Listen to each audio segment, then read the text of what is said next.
Going into today's game, the Mariners had 1,299 strikeouts as the batting team. They left the game with 1,308, meaning they actually struck out one fewer than their average of 10, striking out 9 times today.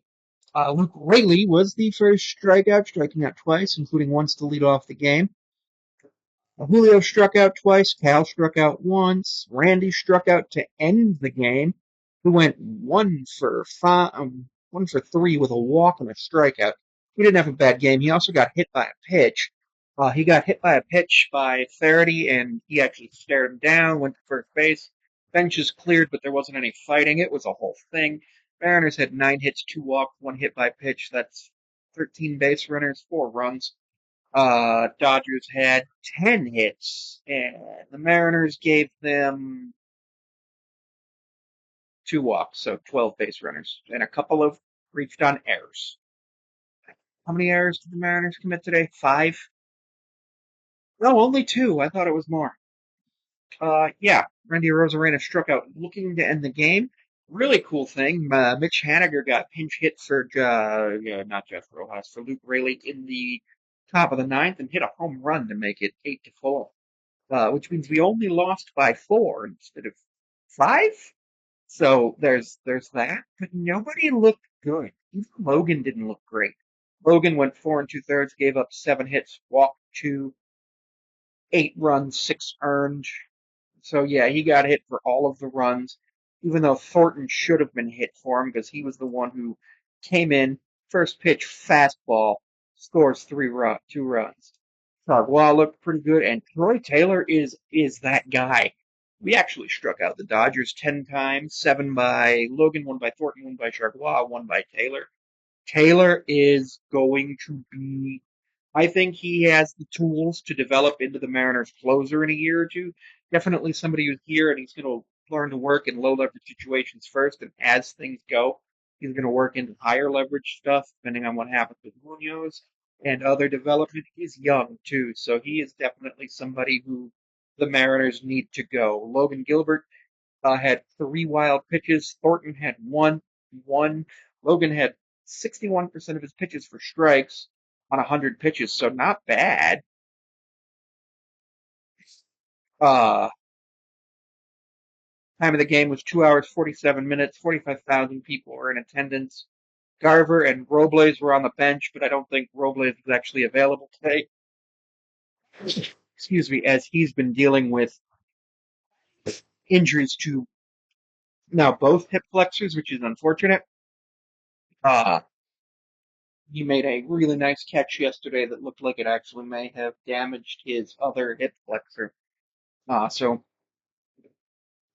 I don't think he was available. Another guy who wasn't available today was Jimmy Garcia, who has also been dealing with an injury, and uh, so we didn't have much that we could work with in terms of the bullpen or anything like that. We really didn't have much that we could do. Now, the Dodgers did spend $1 billion in the offseason, so they are a team that is supposed to beat us. And honestly, this is the game that I felt the best about, other than the fact that we didn't look good defensively and it looked like we kind of gave up. It looks like a team that the manager has lost the locker room, which is interesting because there was an athletic article this morning that everybody else went through and started talking about, just like I'm doing now, about how the Mariners might fire Scott. And if you fire Scott, yeah, I could see that being a thing. And especially because we went 1-8 on this road trip. 1-8 on the road trip with a game where we scored 10 runs on Sunday against the Pirates. Yeah, it's excuse me, it's a mess. The team looked like it gave up, and unfortunately, when a team gives up like that, you know you have lost the locker room, management's lost it, and it's time to make a change. I think that Scott's probably not here tomorrow,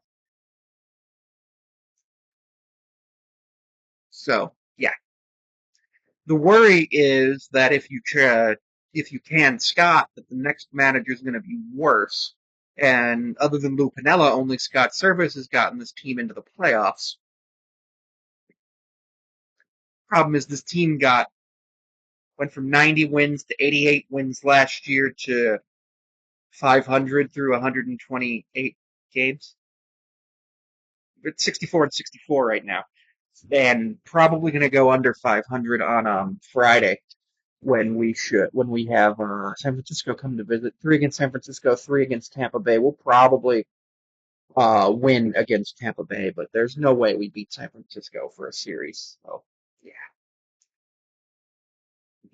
just a messy game. Looked like the team gave it. Logan had one of his bad starts, which I'm not even gonna say it was bad. He's playing the Dodgers, so like you can call it a bad start, but Mookie, Shohei, Gavin Lux, Teoscar Hernandez. Who else is on the Dodgers?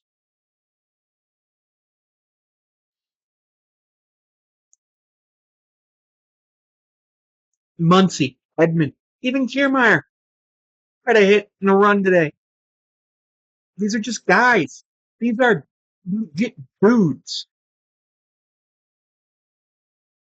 Like that top three could legit be 1, 2, 3 in MVP voting for the National League. So I'm not even going to say Logan had that game. I'm just going to say he played the Dodgers. Like, and honestly, I feel like if he didn't have to play in the third inning, if he didn't have to play longer because of the Rivas error, he probably doesn't give up 8 runs. We know 2 runs are done because they're unearned, but yeah, I'm gonna say it's on the defense, it's on the Polanco error, it's on the Rivas error, on the fact that this team has no fight in it.